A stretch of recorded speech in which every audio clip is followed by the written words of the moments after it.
Excuse me, wala ba kayong manners? San po nakakabili nun? Hindi, dadabog ako dito. Pigilan mo ko. Third year college ako neto at uwian na nang sinamahan ako ng bebe ko ibalik yung nirentahan kong costume sa event namin. Ate, ito na po yung dress. Tapos na ako maging Disney princess. Ay, okay. Thank you. Next time ulit. Tara, kain tayo. Saan mo gusto? Nagkikrave ako sa siopaw eh. Ako rin parang gusto ko ng siopaw. Aba, pisngi ko yan. Actually, naging routine namin noon na tuwing uwian namin, magkikita kami at ihahatid niya ako sa bahay. Uwian namin, magkikita kami, hahatid sa bahay. Uwian namin, magkikita kami, hahatid sa bahay. Uwian namin, magkikita kami, magsasamgyup. Teka, ba't nandito tayo? Habang nasa jeep, nagwi-wish kami na sana walang masyadong tao na nakatambay doon para makakain kami ng matiwasay. Madalas na kasi kami kumain doon sa branch na malapit sa amin at okay na okay talaga tumambay doon kasi madali lang makasakay ng jeep pag pauwi. Ang cons lang naman may guard na nangihingi paglabas mo ng pintuan. Penging baryate. Ang chip mo naman, te.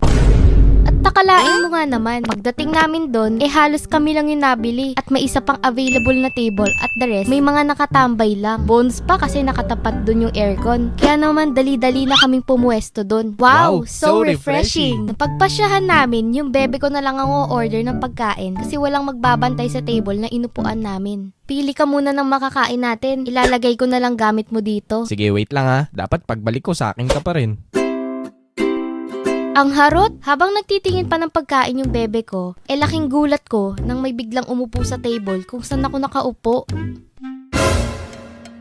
Yung totoo, wala man lang pasintabi na, Ineng, makikiupo muna ako ha? Or, pwede makishare ng table? Wala na kasing maupuan eh. At talagang umupo lang siya dun nang walang pakialam. At parang invisible ako sa paningin niya. Gustong gusto ko na talagang sabihin, excuse me, wala ba kayong manners? San po nakakabili nun?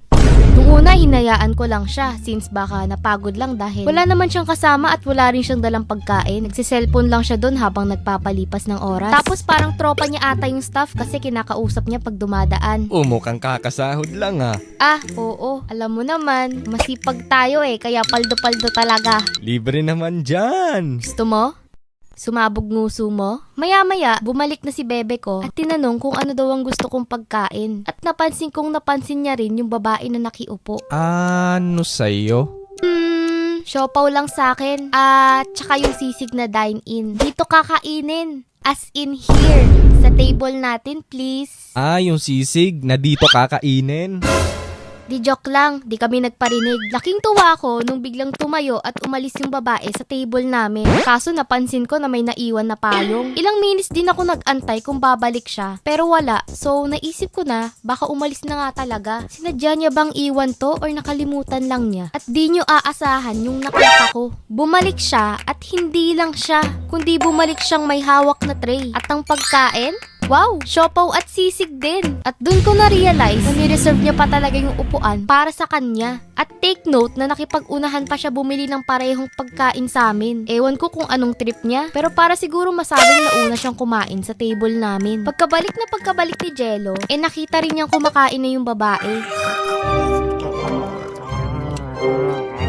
At kita ko rin na naka-paper bag na yung mga dala niyang pagkain. Ano, kakainin ba natin to dito? Hindi, dadabog ako dito. Pigilan mo ko. Nagtry naman kaming kumain mismo sa table, pero sobrang awkward na kasi feel talaga ni ate na parang walang ibang tao sa table.